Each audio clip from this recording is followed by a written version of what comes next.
Welcome to all of you. आज हम लोग 71 से स्टार्ट करेंगे। तो 71 से 75 तक सारे क्वेश्चंस इजी हैं। पहला क्वेश्चन जो आज हम करेंगे वो है 76। तो 76 क्वेश्चन है, the second decyl divide the series in the ratio. तो सेकेंड डेसाइल, पहला डेसाइल D1 और दूसरा डेसाइल D2। डेसाइल का मतलब होता है जो 10% बांटते हुए चले। तो ये हो गया 10%, ये हो गया 10%। तो D2 के पहले कितना हो गया 20 और बाद में कितना हो जाएगा 80। अब इसका रेशियो ज़रा निकालो, 0 से 0 कैंसिल, 1:4। कौन सा आंसर सही हुआ? तो सी वाला। तो आसान सी था, वाला। आसान था कि नहीं? जी sir. Next, 18th percentile divide a frequency distribution in the ratio. 80th मतलब 80 नंबर वाला। अब ये तुम लोग कर लोगे कि नहीं कर लोगे? 80 नंबर वाला जो परसेंटाइल होगा उसके पहले कितना एरिया रहेगा? परसेंटाइल 1-1% लेकर चलता है। तो जब कोई 80 नंबर पे आएगा तो इसके पहले 80 और बाद में कितना?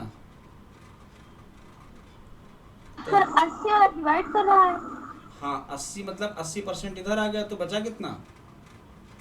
20। 20 ही तो बचेगा, टोटल 100% होता है। जी सर। तो रेशियो क्या हो जाएगा? 4/1। हाँ, 4:1। ठीक है, सही है। नेक्स्ट,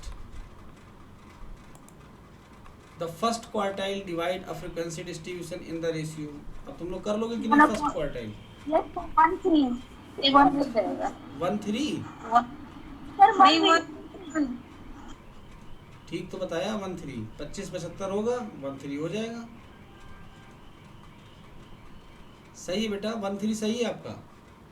सर मैंने 1/3 कहा, 1/3। हाँ सही है। 79, fourth octyl divides a frequency distribution in the ratio. Octyl आया आपकी बार। ऑक्टाइल को कैसे निकालोगे? ऑक्टाइल तुम लोगों के सिलेबस में है नहीं, चाहो तो छोड़ नहीं सकते है। हो। 8 बराबर भागों में बांटना। तो 8 बराबर भागों में बांटने को हम लोग कैसे लिख सकते हैं? 100/8 से। तो हर वैल्यू 100/8 है। और ये क्या कह रहा है? फोर्थ, यानी पहला, दूसरा, तीसरा, चौथा। तो चौथे के पहले ये कितनी बार आएगा? 4 बार आएगा, यानी 4 इंटू 100/8। और 4 बार इधर आएगा तो पीछे कितना रहेगा? ऑक्टाइल है, ऑक्टाइल के लिए कितनी वैल्यूज चाहिए? सर 1। हाँ,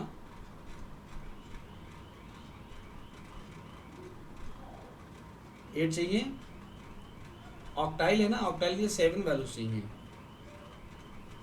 0 से 7। फोर्थ ऑक्टाइल डिवाइड्स अ फ्रीक्वेंसी डिस्ट्रीब्यूशन। जरा इसको एक बार फिर से बनाना पड़ेगा ग्राफ। तो फोर्थ ऑक्टाइल, ऑक्टाइल का मतलब 8 भागों में बांटना। तो 8 भागों में बांटने के लिए वैल्यू चाहिए 7। 3, 4, 5, 6, 7। ठीक है। अच्छा, इस एरिया की अगर हम बात करें तो ये कितना हो जाएगा? 8 भागों में बांटा है तो 100/8।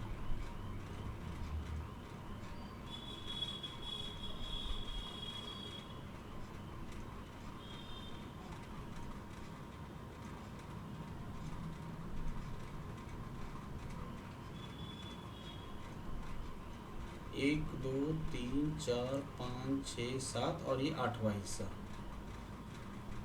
इसको ऐड करोगे तो 100 आ जाएगा पूरा। ठीक है। अब इसने कहा है फोर्थ ऑक्टाइल। तो पहला ऑक्टाइल O1, O2, O3 और O4। तो 4 के पहले कितने? 1, 2, 3, 4। और इसके बाद कितने? 1, 2, 3, 4। यानी 4 पहले 4 बाद में। तो इसका मतलब रेशियो कितना हो जाएगा? 1:1 हो जाएगा। सेम सेम है ना। जी सर। तो 79 का आंसर 1:1 हो जाएगा। ठीक है। ऑक्टाइल को हटा देना, तुम लोग के सिलेबस में तो है नहीं। डेसाइल, परसेंटाइल और क्वार्टाइल बस 3 ही 4 हैं। Next, the first quartile is also known as lower cut. Lower quartile. ठीक है, सही है।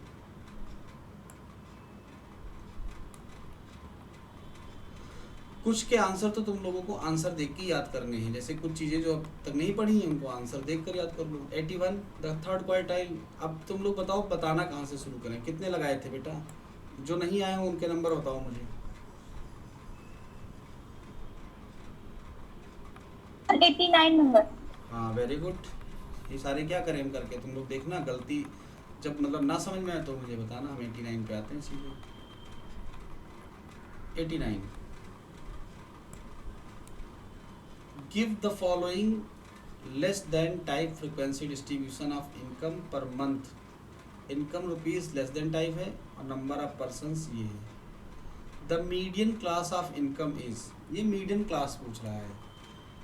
तो मीडियन क्लास के लिए जरा तुम लोग को डेटा समझना पड़ेगा। मीडियन मतलब mid value.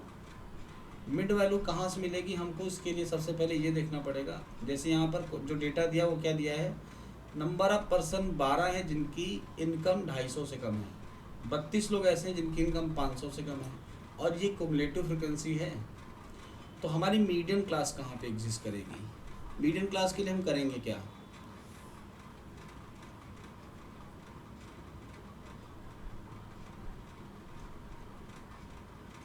Income rupees less than the median class of income. Income के लिए मीडियन क्लास चाहिए है ना।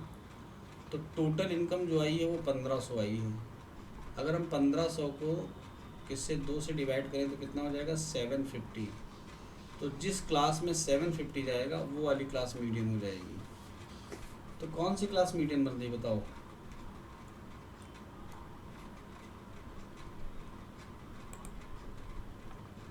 डेटा इवन की ऑड, 55 वाली। डेटा इवन की ऑड, पहले ये बताओ। ऐड करके बताना है।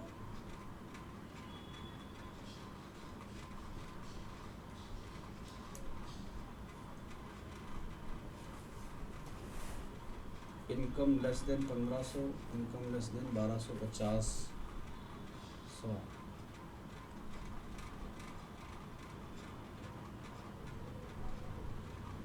पहले हम कोई सी क्लास बना लेते हैं उसके बाद आगे बढ़ते हैं, ठीक है। देखो कैसे, यहाँ पर क्या आया, 0 से 250 कर लो इसको, 0 से 250।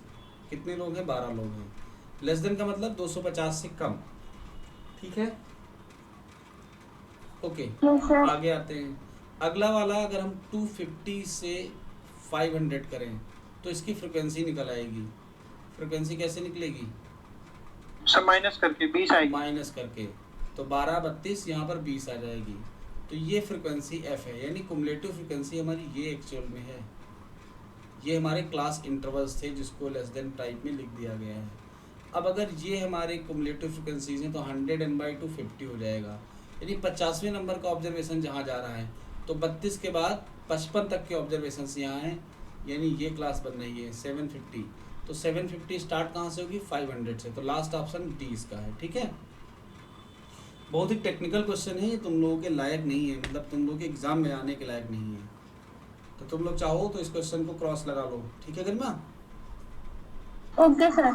हाँ इतना टेक्निकल तुम लोगों में नहीं आएगा, किताब है लेवल हाई कर दिया है तुम लोगों में, इतना टेक्निकल। हाँ बोलो सर 90, 91, 92, 93 सर ये सारे क्वेश्चन इसी क्वेश्चन पर डिपेंड है। For the distribution given in question 89 is the model classes। Model class वो होती है जिसकी फ्रिक्वेंसी सबसे ज़्यादा होती है, तो उसके लिए तुम लोगों को पहले इसकी फ्रिक्वेंसी निकालनी पड़ेगी। इसको तुम लोग स्किप कर दो, ठीक है। हाँ इसके बाद कहाँ तक था, 93 तक। 93 तक थे ये सारे क्वेश्चंस। ओके अब क्वेश्चन जो बहुत ज़्यादा हायर वाले होंगे उनको छोड़ना ही है। 94 में एक फ्रिक्वेंसी डिस्ट्रीब्यूशन दिया हुआ है, क्योंकि तुम लोगों में इतने बड़े न्यूमेरिकल नहीं आएंगे। तुम लोग का एग्जाम अगर ऑब्जेक्टिव होगा तो 3 घंटे में इतने बड़े न्यूमेरिकल नहीं आएंगे, क्योंकि कैलकुलेटर अलाउ नहीं रहेगा ऐसे सवालों को। क्वेश्चंस हो गया था लेकिन कहाँ तक, 94 वाला हो गया। अच्छा ठीक है आगे बताओ। 95 भी हो गया। ठीक है तो बताओ। 96 भी नहीं हुआ है। For grouped data given in question 94 the third quartile is. 94 में जो डेटा दिया उसका थर्ड क्वार्टाइल बताना है। ये वाले में थर्ड क्वार्टाइल कैसे निकालोगे, n/4 से। तो ये फ्रिक्वेंसीज ऐसे। दी हुई हैं, फ्रिक्वेंसीज का सम करके CF निकाल लो। 12, 32, 32 में 23 जोड़ दो, कितना हो जाएगा 55, और 15 55। 70, और 80 और 100। तो n/4 मतलब 25, तो 25वां ऑब्जर्वेशन किस में जा रहा है, 12 के बाद 32 तक, क्योंकि फर्स्ट क्वार्टाइल मतलब Q1 यानी कि जो 4 बराबर भागों में बांटे, तो यहाँ पर n/4 आएगा। मीडियन क्या करता है, n/2 करता है, यानी आधा आधा बांटता है। समझ गया कि नहीं मेरी बात। सर फिर से बता दीजिए। Q1 क्वार्टाइल होता है 25% डेटा इधर छोड़ता है, 75 इधर। तो 25 को अगर हम रेशियो में निकालें तो n/4 आएगा कि नहीं आएगा, एक चौथाई, जी सर। 1/4 जिसको कहते हैं, टोटल ऑब्जर्वेशंस का 1/4, वही तो 25% होगा। तो n/4 की सर। वैल्यू कितनी आई, n की वैल्यू 100 है, तो n/4 की वैल्यू कितनी हो गई। It means that 25th observation जहाँ होगा वही बनेगी हमारी फर्स्ट क्वार्टाइल की क्लास। तो 12 ऑब्जर्वेशन हो गए थे, 20 और जुड़े तो टोटल 32 हो गए। तो 25वां ऑब्जर्वेशन इसी में तो होगा। 12 के बाद गिनना शुरू करो, 13, 14, कहाँ तक गिनोगे, 32 तक। तो 25वां इसी में तो आएगा। जी सर। तो बन गई फर्स्ट क्वार्टाइल की क्लास। ठीक है, समझ गए। ये है आने लायक, ये आ सकता है।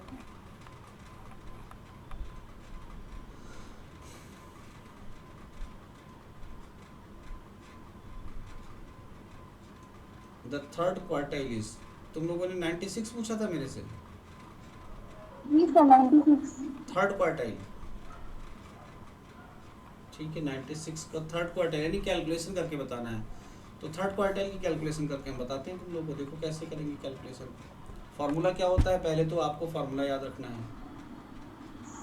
फार्मूला होता है QI इज इक्वल टू, हाँ बताओ। 3 into n+1/4।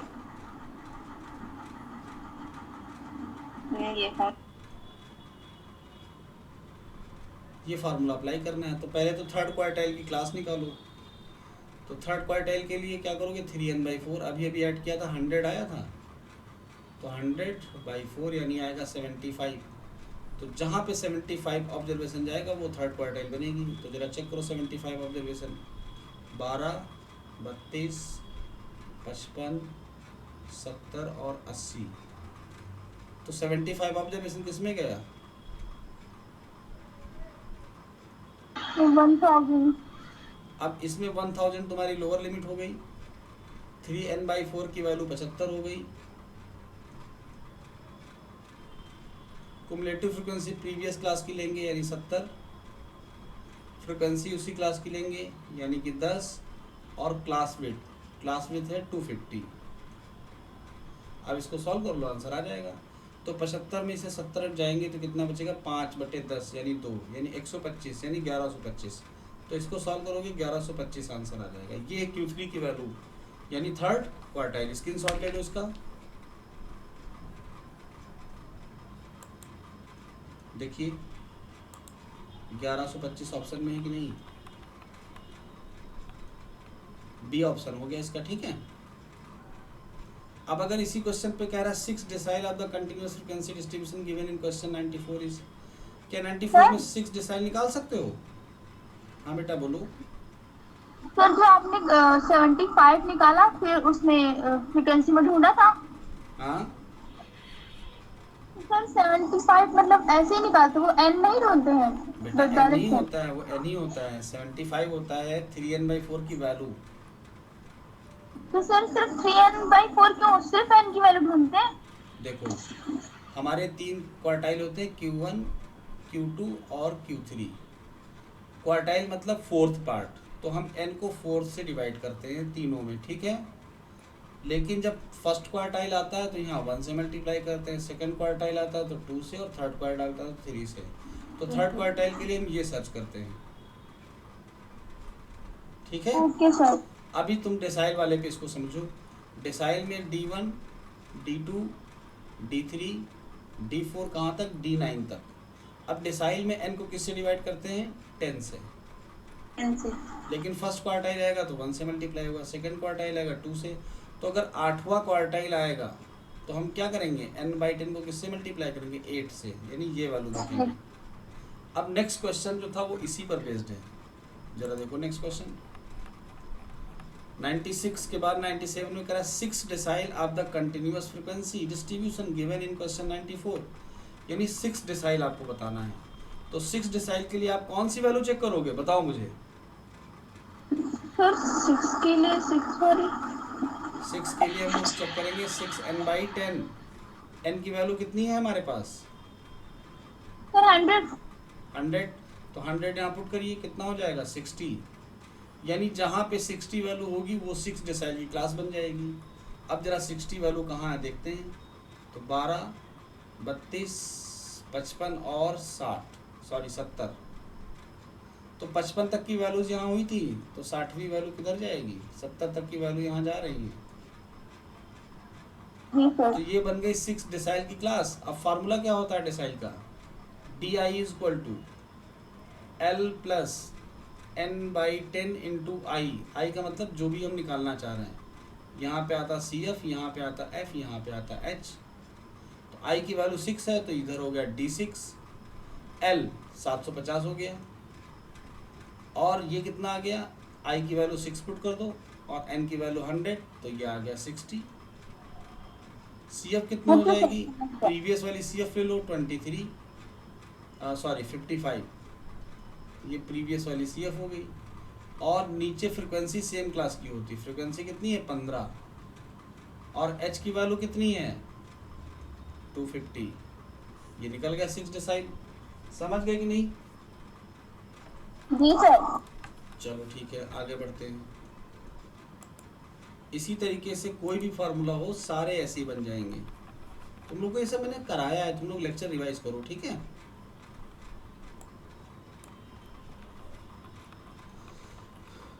नेक्स्ट क्वेश्चन क्या है, 20th percentile of the group data. अब 20th परसेंटाइल का फार्मूला कैसे बनेगा, कौन बताएगा मुझे। हम लोग क्या लिखेंगे, P20 yes sir P20 lower limit, यहाँ पर परसेंटाइल है तो 100 से डिवाइड होगा, और 20th है तो 20 से मल्टीप्लाई होगा, -CF divided by F × H। अब 20n/100 कैलकुलेट करने के लिए n की वैल्यू 100 पुट कर दो। जब पुट करोगे तो 20 आएगा, तो जहाँ पर 20वां ऑब्जर्वेशन होगा वो बनेगी परसेंटाइल की क्लास। तो 20वां ऑब्जर्वेशन कहाँ पर होगा, सबसे पहले कितनी वैल्यूज होती थी 12, फिर 20, तो टोटल हो जाती थी 32। तो 12 के बाद 32, यानी ये वाली सेकंड क्लास हमारी बन जाएगी, जिसमें हमारा 20वां ऑब्जर्वेशन आएगा। समझ गया कि नहीं? जी सर। जी सर। चलो कर लेना इसको। 99 है the more than type frequency distribution of age of the patients on a particular day in a hospital is given age. Age है और नंबर ऑफ पेशेंट्स हैं, तो जो पेशेंट्स हैं यही मोर देन टाइप है। ये तो क्लास इंटरवल होती है, ठीक है। इस क्लास इंटरवल को यहाँ से लेस करके हम फ्रीक्वेंसी की फॉर्म में कन्वर्ट कर सकते हैं। ये डेटा को देने का एक तरीका होता है। तो तुम लोग ज़्यादा टफ वाले सारे छोड़ दो। इसके बाद सर दिए थे आपने 100 तक दिए थे, ठीक है। तो अब कितने इसमें बच रहे हैं, सर 140 है सर। तो ठीक है, कल संडे है, सबको एक बार देख डालो। बहुत सारे ऐसे होंगे जो तुम लोगों को छोड़ने भी पड़ जाएंगे, है ना। मेरे हिसाब से इतना सफिशियंट है, चाहो तो 100 तक कर लो।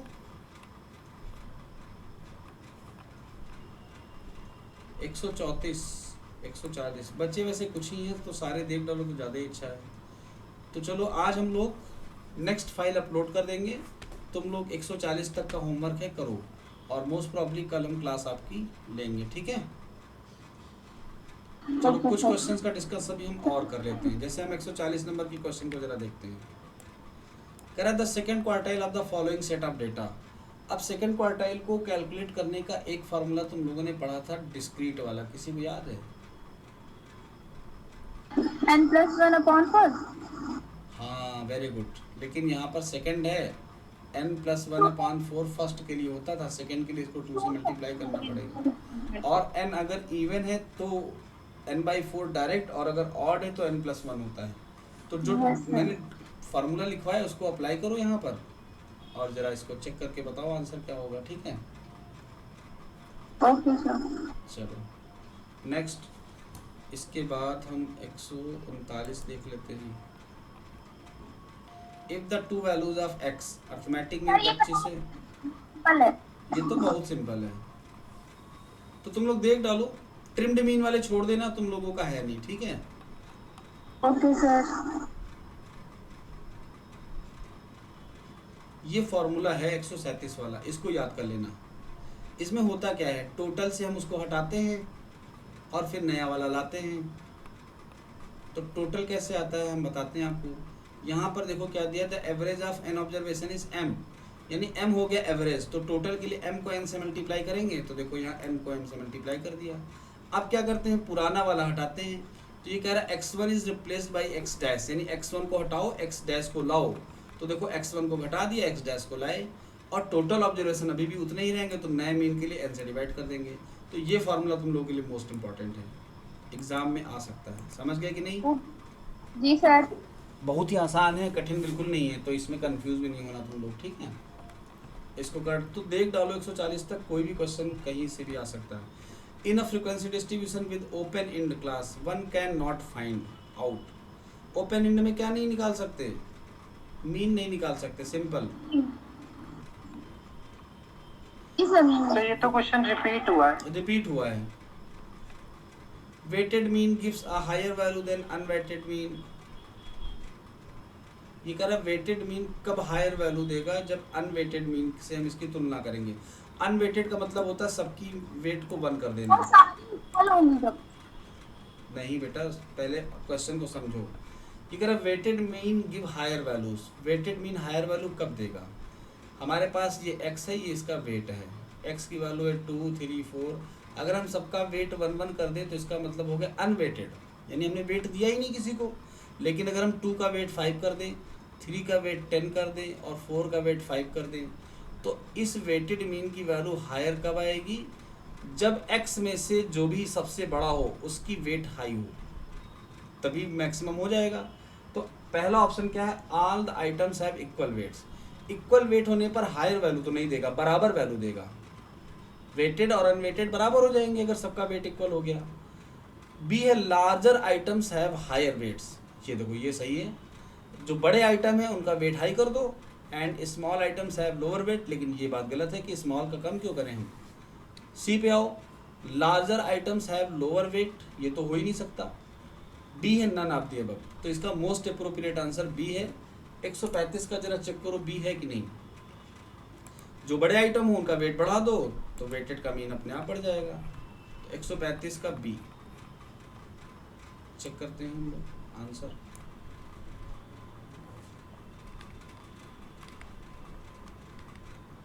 एक 135 का देखो बी आ रहा है, मिल गया।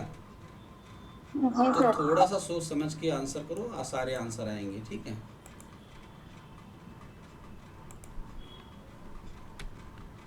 चलो तो तुम लोग का होमवर्क फिर है, इसको करना घर पे। जो भी क्वेश्चन तुम लोग के लायक मिले उनको अडॉप्ट कर लो, और पढ़ते समय जो क्वेश्चन मैंने कटवाए हैं उनको ज़रूर कट कर देना, ताकि जब एग्ज़ाम के समय तैयारी स्टार्ट करो तो कन्फ्यूज़न ना रहे कि क्या पढ़ना है और क्या नहीं पढ़ना है, ठीक है। जी सर।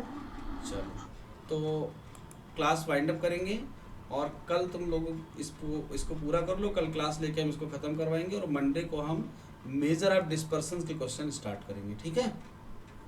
Okay sir. चलो okay, thank you, good night.